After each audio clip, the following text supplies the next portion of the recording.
आता है तो किसी भी शख्स के सामने गांव की तस्वीर आती है। वो गांव, उस गांव में खेती के माध्यम से हल चलाकर अपनी जीविका का उपार्जन करने वाले किसानों की तस्वीर सामने आती है। और उसी बीच एक तस्वीर आती है, उसी किसान परिवार की बहनें भाई लोग अपने कंधे पर केवल बस्ता लेकर नहीं, उस परिवार की एक उम्मीद को लेकर इस विद्यालय की दूरी को तय करते हैं। काफी कम उम्र में उनकी आंखों में बहुत लंबे लंबे सपने होते हैं और उस सपनों को पूरा करने के लिए वह एक रास्ता ढूंढते हैं। वो रास्ता आपके शिक्षक होते हैं। आप अपनी उम्मीदों को, अपने सपनों को लेकर यहाँ तक आते हैं और आज इस कॉलेज प्रांगण में मैं आप सभी से आग्रह करूंगा, क्योंकि वास्तव में आज अगर मैं आपके बीच विधायक के रूप में खड़ा हूँ तो बेशक लोगों ने कहा, और वास्तविकता यही है कि इस बार 2024 के सदन में मैं झारखंड का सबसे युवा विधायक हूँ। लेकिन मैं युवा हूं इसलिए विधायक नहीं हूं, मैं अच्छा बोलता हूं इसलिए विधायक नहीं हूं, मैं इसलिए विधायक हूं क्योंकि मैंने उस कहावत को पुनः चरितार्थ किया है कि शिक्षा शेरनी का दूध है, जो जितना पिएगा उतना गाढ़ेगा। और पहला झारखंड के इतिहास का भी शायद मैं पहला विधायक हूं जो स्टूडेंट एमएलए। जो लोग भी विधायक बने वो पढ़ाई लिखाई छोड़ने के बाद विधायक बने हैं। और आपको तो मालूम है हमारे सदन में 50 से 30% ऐसे विधायक जो शायद मैट्रिक भी नहीं की। यानी हम झारखंड के 24 सालों के हिस्ट्री में पहला विधायक है जो स्टूडेंट एमएलए। स्टूडेंट लीडर तो होते हैं, स्टूडेंट लीडर हर कॉलेज में होते हैं, छात्र नेता होते हैं, लेकिन छात्र विधायक हम झारखंड के इतिहास में पहला है, क्योंकि हम अभी करंट स्टूडेंट। ऐसा नहीं कि मेरी पढ़ाई छोटी है।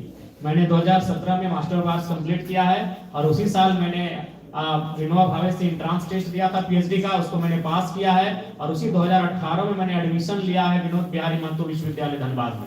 और चूंकि पिछले 2 सालों में काफी आंदोलन रहा तो समय का अभाव रहा, और पहला कि हम अभी अपनी पढ़ाई को जारी रखें, क्योंकि मुझे मालूम है कि आज मैं अपनी शिक्षा की बदौलत यहाँ तक आया हूँ।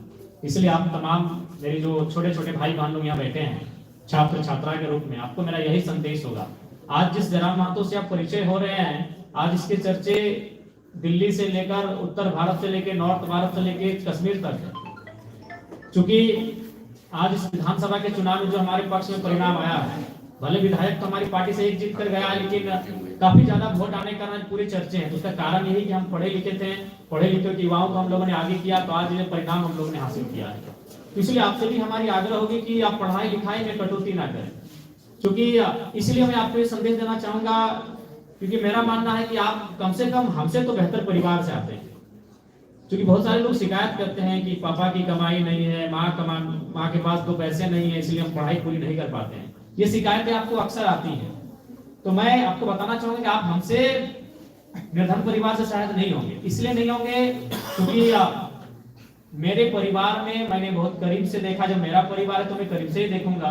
मेरे परिवार में 20 साल ऐसा बीता है जहां कोई पुरुष मुखिया नहीं, यानी उस परिवार में आप कह सकते मर्द नहीं। मेरे चाचा थे लेकिन दोनों आंखों से अंधे थे, तो घर को चलाने वाले हो नहीं सकते। यानी मेरे परिवार में मेरे जन्म के बाद से जब तक हम लोग बड़े नहीं हो गए तब तक मेरी माँ ने इस परिवार को संभाला। और अभी किस परिस्थिति में आपको मालूम है, जब मेरा पिताजी का डेथ हुआ था उस समय मेरी उम्र मात्र 2 साल थी। और उससे बड़ा दुख का क्या बात था कि मेरा जो छोटा भाई था वो प्रेग्नेंट में माँ के कोख में था, उसका जन्म भी नहीं हुआ था जब मेरे पिताजी का डेथ हुआ था। मेरे पिताजी जब डेथ हो गए, उसके अक्टूबर में डेथ हुआ था, जनवरी मेरे भाई का जन्म हुआ था, यानी 4 महीना बाद मेरे भाई का जन्म हुआ था। उसी साल पिताजी का डेथ हुआ था अक्टूबर में, और मेरे दादाजी का भी डेथ हुआ था शायद जुलाई में। उसी साल में मेरे दादाजी मेरे पिताजी दोनों दुनिया के छोड़ के चले गए। और ट्रेजेडी क्या थी, मेरे से पहले मेरे 2 भाई बहन थे, वो भी काफी कम 1 साल 2 साल के अंदर उनकी भी डेथ हो गई। यानी मेरी माँ जिसने परिवार को संभाला, वो सोच सकते हैं कि किस कंडीशन में होगी। 2 बच्चे उसका डेथ हो चुका था, उसी साल ससुर जी का डेथ हुआ था, उसी साल वो 28 साल की उम्र में विधवा हो चुकी थी। और उस माँ ने मुझे पढ़ाया, उस माँ ने कभी कंप्रोमाइज नहीं किया। क्योंकि लोग जब आते थे तो बताते थे कि आपका बड़ा बेटा पढ़ने में बहुत तेज है, वो कभी हमको अपना घर का काम नहीं बोले। जहां तक हो सका हमारे लिए 2 पैसा जुगाड़ करके हमको पढ़ाने के लिए कार्य किया। तो मैं आपको ये संदेश इसलिए बता रहा हूँ कि मुझे लगता है कि आप जो लोग यहाँ बैठे हैं, कम से कम आपके माता पिता आपको कहीं ना कहीं जुगाड़ करके व्यवस्था करके देते होंगे। तो इसलिए जब भी मन में आपको ये ख्याल आए कि आर्थिक अभाव में आपको अपनी पढ़ाई छोड़ना पड़े, तो एक बार आपको दुनिया नहीं, कम से कम अपने विधायक को याद कीजिएगा, मैं उस जगह से उठकर आया हूँ जहां से लोग सोच नहीं सकते। तो इसलिए कभी भी आप अपना किसी भी बहाना बना करके पढ़ाई को मत छोड़िएगा। ये पढ़ाई आपकी है जो शायद आपको बहुत सशक्त बनाएगी और आपको एक पहचान दिलाएगी। आज उसका उदाहरण मैं हूँ। इसलिए आपसे, और जहां तक एक विधायक होने के नाते मेरा आपको सहयोग करने की बात है, तो मैंने शुरू में कहा है कि आज कल ही मैं उपायुक्त महोदय से मिला, उससे 2 दिन पहले मैं उपायुक्त महोदय बोकारो से भी मिला और उनसे मैंने फंडों के बारे में जाना कि कौन से फंड विधायक यूज कर सकते हैं। 3 फंड और 4 फंड के बारे में उन्होंने बताया। तो 4 फंड तो इस्तेमाल होंगे ही होंगे। मैं आज आपको विश्वास दिला के जाता हूँ, एक 5वां फंड होगा जो विधायक को आज के डेट में, कोई भी अगर स्कूल के टीचर है तो उनकी एक सैलरी होती है, कोई अगर पुलिस है तो उनकी सैलरी होती है, तो विधायक की भी सैलरी होती है। मैं वो अपनी सैलरी भी 75% आप लोगों के बीच रख देता हूँ।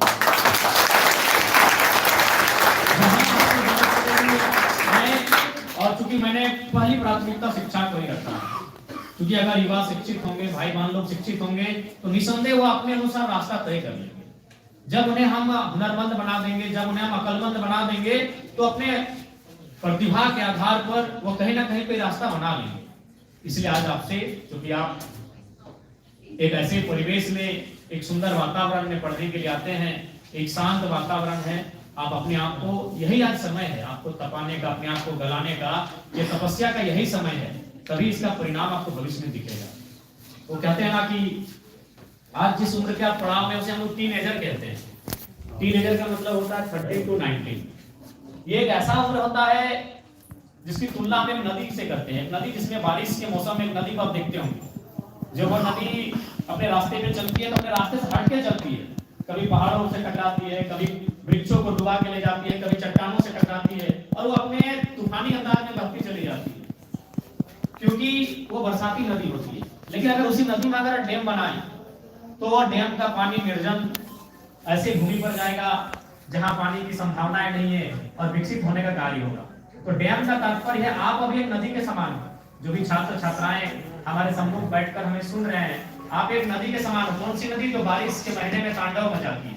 आप उम्र के उस पड़ाव में हो, तो आप में जब तक डैम नहीं बनेगा तब तक आप किसी की उन्नति का कार्य नहीं करेंगे। तो डैम का मतलब है अनुशासन, डैम का मतलब है आपके शिक्षकों की निगरानी, डैम का मतलब है मर्यादा।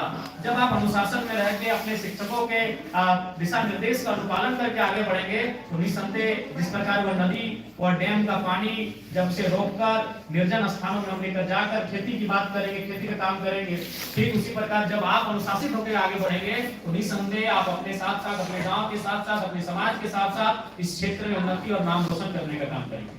इसलिए आप सभी से हमारा अनुरोध होगा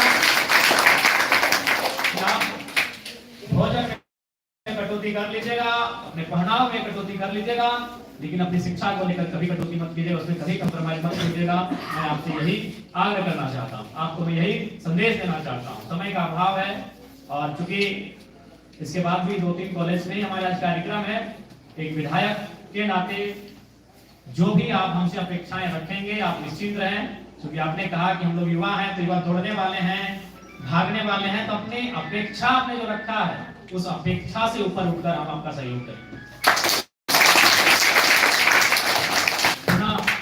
आज इस कार्यक्रम में उपस्थित तमाम इस कॉलेज परिवार के टीचिंग नॉन टीचिंग, इस कॉलेज परिवार के तमाम स्टूडेंट्स, तमाम इस कॉलेज के अभिभावक जो आज सुनने के लिए आए हैं, उनके अलावा उपस्थित जो भी इस क्षेत्र के लोग हैं, उन सभी को हमारा यही संदेश रहेगा कि डुमरी एक ऐसा क्षेत्र है जो सुदूर ग्रामीण क्षेत्र है, जहाँ के लोग कृषि से अपना जीवन यापन करते हैं।